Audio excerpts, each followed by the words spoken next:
Hi hello నమస్తే. అందరూ ఎలా ఉన్నారు? బాగున్నారా? నేను బాగున్నానండి, చాలా బాగున్నాను. మీరందరూ కూడా హెల్తీగా హ్యాపీగా ఆరోగ్యంగా ఉండాలని మనస్ఫూర్తిగా ఆ అమ్మవారికి అడుగుతానండి. నిజం, ప్రతిరోజు మన సబ్స్క్రైబర్స్ ఫాలోవర్స్ అందరూ బాగుండాలని ఖచ్చితంగా కోరుకుంటారండి. ఇదైతే 100కి 200% నిజమండో, నమ్మాల్సిందే మీరు. అయితే నిన్న పూజ అయితే చాలా బాగా జరిగిందండి. పూజ చేసుకున్నాను, చాలా తృప్తిగా కూడా ఉంది, ఆనందంగా కూడా ఉంది. ఈ రోజు కూడా రెండవ రోజు, నిన్న మొదటి రోజు అయింది కదా శరన్నవరాత్రులు, మొదటి రోజు చాలా బాగా జరిగింది. ఇప్పుడు ఇవాళ రెండవ రోజు కాబట్టి ఈ రోజు కూడా నేను ఏదో ఒక ప్రసాదం చేసి నివేదన చేస్తాను. ప్రతిరోజు ఏదో ఒక ప్రసాదం చేసి అయితే నివేదన అయితే చేస్తాను. ఈరోజు ఏం చేశాను మీతో షేర్ చేసుకుందాం అనుకుంటున్నాను. నచ్చినట్లయితే మరి ఒక లైక్ ఇచ్చి పడేయండి, అలా పడి ఉంటుంది. మరి ఫాలో కూడా చేసేయండి. సర్లేండి, ఏం చేశానో ఏమేంటి అనేది, ఏం చేస్తున్నానో ఇంకా చేయలేదు, చేస్తున్నాను మీతో షేర్ చేసుకుంటాను. సరేనా? హెల్దీగా చేసేసుకుందాం అండి. అన్నీ తక్కువ తక్కువ ఆయిల్, తక్కువ తక్కువ నెయ్యితోటే చేసేసుకుందాము, రుచిగా కూడా చేసుకుందాము. రండి మరి, ఇంకెందుకు ఆలస్యం, చూపించేస్తాను మీకు కూడా. అలాగే ఇదిగోండి, కావాల్సినవన్నీ ఇక్కడ పెట్టేసేసుకున్నాను. ఈ దద్దోజనానికి పోపు కావాలి కదండి, ఇది చెప్తున్నాను. ఇది రవ్వ అనమాట, గోధుమ రవ్వతో చేస్తున్న దద్దోజనం. చాలా రుచిగా ఉంటుందండో, ఇది సూపర్గా ఉంటుంది. హెల్తీగా చేస్తున్నాను కదా, అదే అనమాట ఇది. అయితే కావాల్సినవన్నీ పోపు దినుసులు ఇక్కడ పెట్టేసేసుకున్నాను.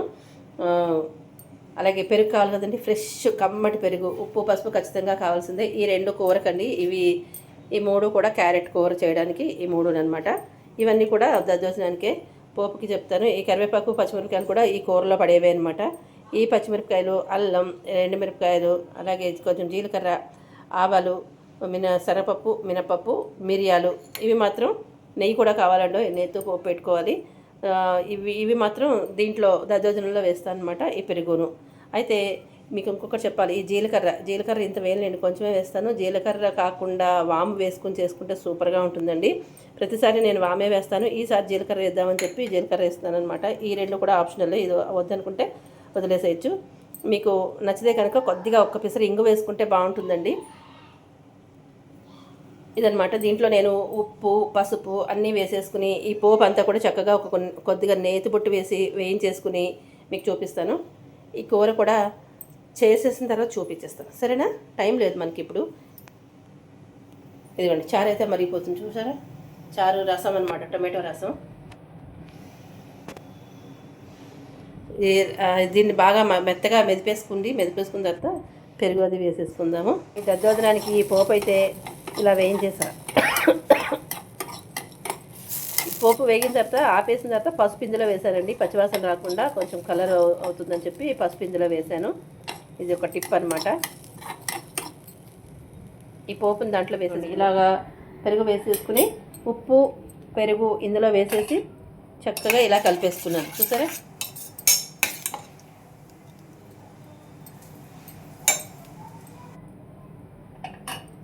పోపు అయితే వేసేసుకున్నాము.